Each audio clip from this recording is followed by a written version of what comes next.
আমার last video দেখার পরে অনেকেই সমবেদনা জানিয়েছেন, আবার অনেকে খুব পজিটিভলি বলেছেন, এবং আবার অনেকে এখান থেকে হয়তো অনেক কিছু শিখেছেন, আবার এবং আমাকে জানিয়েছেন পার্সোনালি যে এখান থেকে আপনাদের অনেক উপকৃত হবেন আপনারা। তো আপনাদের সবার উপকার হোক, আপনারা সবাই উপকৃত হন, সেটাই আমি চাই। তবে আমি আবারও একটু বলতে চাই আপনাদেরকে, আসলে যারা অ্যাপ্লাই করবেন সামনে, যারা অ্যাপ্লাই করার চিন্তা করছেন তাদের জন্যই যেটা খুব ইম্পর্টেন্ট একটা বিষয়, যেটা ভিসা পাওয়ার ক্ষেত্রে, যে আপনি যদি ভিসা আসলে আপনি অবশ্যই তো অনেক জায়গায় দেখেছেন যে ভিসা পাওয়ার জন্য আপনার ইন্টারভিউটা মাত্র 30% কাজ করে, আর 70% কাজ করে সেটা শুধুমাত্র আপনার DS-160 ফিল আপ করার ক্ষেত্রে। তার মানেই হচ্ছে আসলে DS-160 যদি কোনো কিছু দিয়ে মনে করেন যে আসলে কোনো কিছু ভুল হচ্ছে, তো ভুল হয়েছে, তাহলে মনে করবেন এই কারণে কিন্তু আপনার ভিসাটা হয় না। দেখা যাচ্ছে অ্যাডিশনাল ডকুমেন্টসের কারণে কিন্তু ভিসা মিস হয়, এরকম কিন্তু কোনো সুযোগ নেই। তবে যেটা হয় সেটা হচ্ছে কি আসলে শুধু DS-160 ফর্মটাকে জমা করার কারণে কিন্তু ভিসাটা কিন্তু মিস হয়। তো এটাই হচ্ছিল আমার লাস্ট রিজন, যে আসলে কি আমার ভিসাটা মিস হওয়ার এটাই ছিল রিজন। আমার ভুলটা কি ছিল সেটা হচ্ছে, যেটা আপনার ক্ষেত্রেও হতে পারে।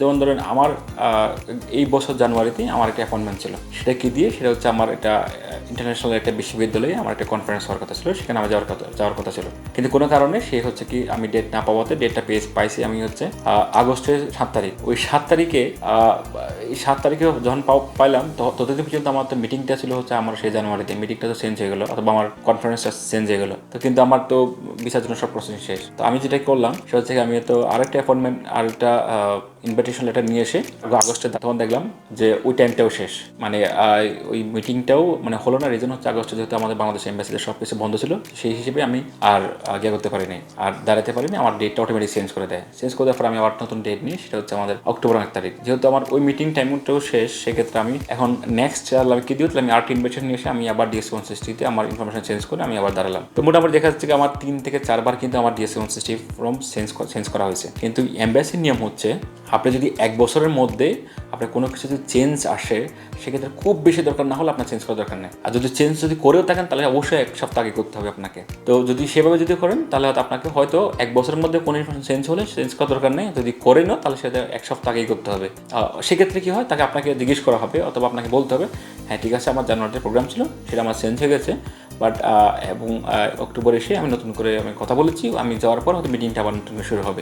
এই কথাই কিন্তু হয়তো আপনার ভিসাটা কিন্তু হতে পারে। বাট আপনি যখন চেঞ্জ করবেন, কয়েকবার চেঞ্জ করার পরে তখন তারা বোঝা যায় আপনি অ্যাপ্লাই করছেন একটা দিয়ে, চেঞ্জ করছেন নটা, মানে কারো কাছ থেকে কথা শোনার পর আপনি আরেকটা করে ফেলছেন। তখন আপনার ইন্টারভিউ যদি খুব ভালো হয়, দেখা যাচ্ছে আপনার উপর ট্রাস্টটা করতে পারে না। যে কারণে কিন্তু লাস্ট টাইম আমার কিন্তু ভিসার কিন্তু প্রবলেমটা এই কারণে হয়েছে। তো আমার কিন্তু প্রায় 16-17টা কোয়েশ্চেন করা হয়েছে, 15 মিনিটের কাছাকাছি আমি ইন্টারভিউ দিয়েছি। এভরিথিং ওয়াজ গুড, মানে they were very pleased about me, but the problem was just only for changing the informations at least 3 to 4 times in DS-160. That was my problem. So thank you.